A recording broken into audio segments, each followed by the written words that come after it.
Hi, I'm Reverend Tom Kearns. Welcome to 333 Magic 9, where the tarot cards and astrology stars come together to help you. By combining the visual messages of the tarot and the energy of astrology, you can be prepared for the opportunities and the challenges that are coming your way this month. I hope you will like this video and also press the little bell for notifications when my new videos come out. The tarot card for the first week of the month is the Queen of Wands. She suggests a sense of opportunity and confidence. The tarot card for the second week of the month is the Emperor. He is a man of power and authority, and he gets things done. The tarot card for the third week of the month is the Hanged Man. He represents the need to look at the world in a more spiritual light. The tarot card for the final week of the month is the Five of Wands. It suggests training for competition and overcoming obstacles. Pisces, the tarot card for the first week of the month is the Queen of Wands. This is a queen who has a lot of energy and personality. She has the power to attract what she needs and wants. Look at all the vibrancy around her as all the flowers are growing so close to her throne. She also has the power to command and lead others. This card represents the good time to begin new things. You have the energy, vision, and confidence to follow through to your goals. So be willing to express your desires. Now, as we look into the astrology, the month begins with Venus up in the 10th house in opposition to Mars in the 4th, which can set off disagreements between your career duties and your security needs or the security needs of your loved ones. So try to create peace by understanding the fears that your loved ones may have. Now, this is important since Venus and Mercury will both, now they're in the 10th house, and they both square Neptune in the 1st. And this can very often create a sense of personal confusion and misdirection. Now, Neptune will go direct in your 1st house, and that may help clear up disagreements caused by any lack of clarity. Now, the other issue is you have to make sure that you keep in control of your actions, as Mars will conjunct the full moon in your 4th house. Again, this can spark unwise spending or comments by family members, so try to keep the peace. The tarot card for the second week of the month is the Emperor. It shows a man of power seated on the throne of power. He is in command, and he has proven himself to be a success. There are ram's heads on the powerful throne, and he is holding the symbols of power. He represents that it's time to use your power to create what you want and need in life. You have all the tools and proven ability, so go after what you want to achieve. Now, as we look into the astrology, the second week opens with sensual Venus up in your 10th house, squaring excessive Jupiter in your 1st. Now, this is a combination that calls for a lot of common sense, or you will find yourself in financial trouble with bosses or clients, and they may just not share your plans.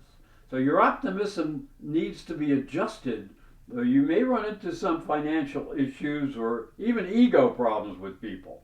Now, there is a helpful Sun-Saturn sextile, and this can be exactly what you need to help you step back and use common sense to save the day, because that is in your 12th house.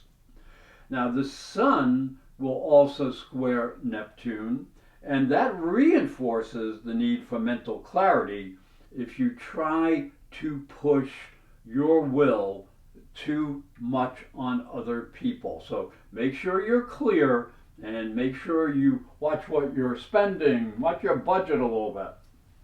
The tarot card for the third week of the month is the Hanged Man. The card shows a man hanging upside down from a cross or a tree. He is looking out into the distance. This suggests you need to view the world from a different perspective. You may have been following along a path that was too predictive and limiting. By viewing the world upside down, you are given the opportunity to see things in a new way. So rather than being nailed to the cross of materialism, you may start seeing things in a more spiritual light. And this can lead to inspiration, which can be seen as the halo around the hangman's head.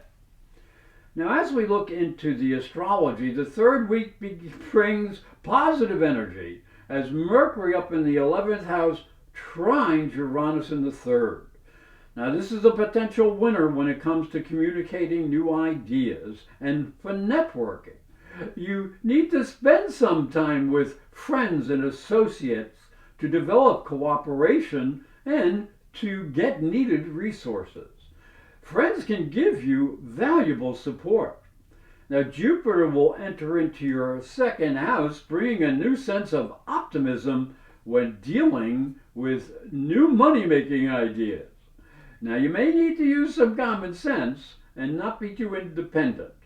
This is usually a very beneficial energy, and it can bring success, but it does require some control and direction.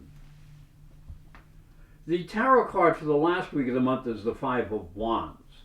It shows a number of men sparring with each other. Now, this may not represent an actual battle, but rather a practice session. So this represents that there may be a competitive situation or some type of obstacle in the way of your success. You may have to make some adjustments so you can meet the challenges of life. If you're willing to learn, you may yet win the game. Now, the fourth week begins with a new moon up here in your 11th house in the sign of Capricorn. This is the most special time of the year, especially when it comes to family and tradition. And you may be more sensitive than usual. You'll want to extend your love and caring to not only family members, but also to associates who are in need. Mercury will go retrograde in the 11th house at the end of the week, so some unexpected friends may show up for help.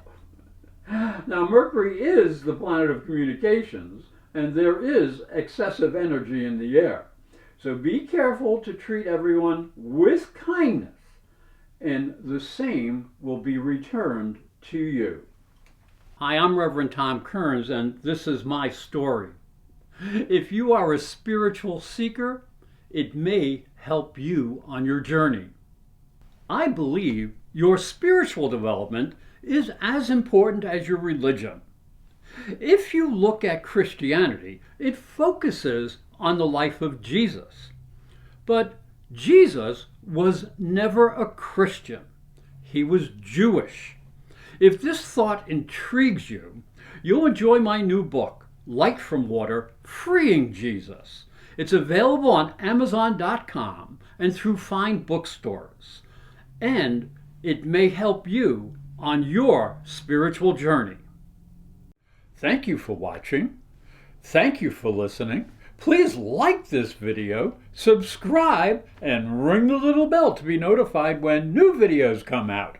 And if you'd like to arrange a private psychic and spiritual reading with astrology, just go to my website, internetpsychicreadings.com or professorastrology.com.